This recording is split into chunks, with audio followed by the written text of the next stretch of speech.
Good afternoon. We award the Medal of Freedom, this nation's highest civilian honor, for the purpose of celebrating those whose lives have been dedicated to the cause of freedom, nurturing it where it's young, defending it where it's grown frayed or troubled, and battling for it where it's denied. Over the past 8 years, we've honored 83 of you, and of you it can be said they lived well because they fought for freedom. Now that's why it's such an honor to have you all here today, and why we yet mourn those of your fellows who've gone to a better place. The world is made smaller and more insignificant by their absence. All of you with us or elsewhere have justly earned the gratitude of all Americans of goodwill for being champions and defenders of the cause of freedom. But you know, if you give that phrase some thought, it makes little sense. Defending freedom, you might ask. Why on earth would that be necessary? As Americans, we know that freedom is as much a part of us as our blood. It's not a commodity. It can't be bought, can't be sold, it can't be bartered away. Well, my friends, despite the millions upon millions of words expended to describe its meaning, the truth is that the word freedom is deceptively simple. It's a word that describes the God-given condition of the human soul. For what we know is this: God created us free just as He created us man and woman. Indeed, since Adam ate of the tree of knowledge, there's nothing that defines us human beings so much as the fact that we're free. Sometimes you'll hear people ask, what's freedom for? Well, you might as well ask what breathing is for. Just watch a baby. Infants, all infants will make their tastes and preferences known very clearly to their parents as soon as they're able to turn their heads. That's the act of a free soul. When they reach the age of 3, they'll begin to drive their parents mad by continually asking the question, why? Why is the sky blue? Why is the grass green? That curiosity and that engagement in the world around them is the voice of freedom.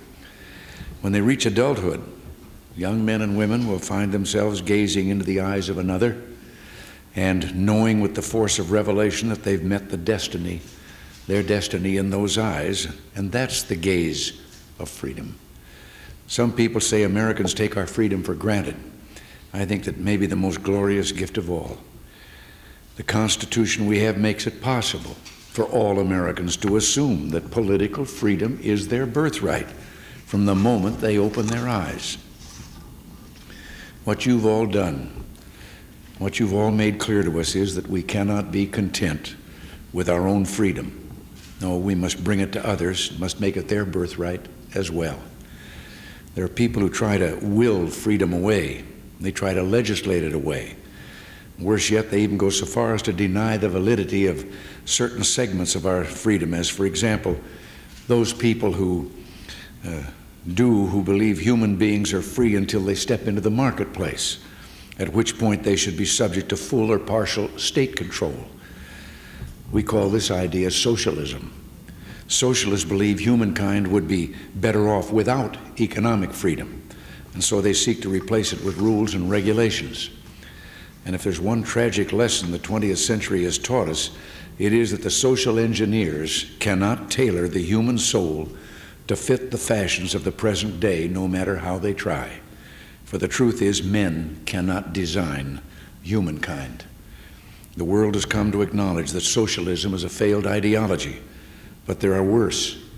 From the dawn of time, but especially from the dawn of a dark day in November 1917, there have also been those who have tried to throttle freedom, and that's what tyranny is. Some have argued that tyrants tyrannized their people for good reason because the need for food outweighed the need for freedom. But that's a fundamental misunderstanding of tyranny. Tyrants tyrannize because that's what they do for a living.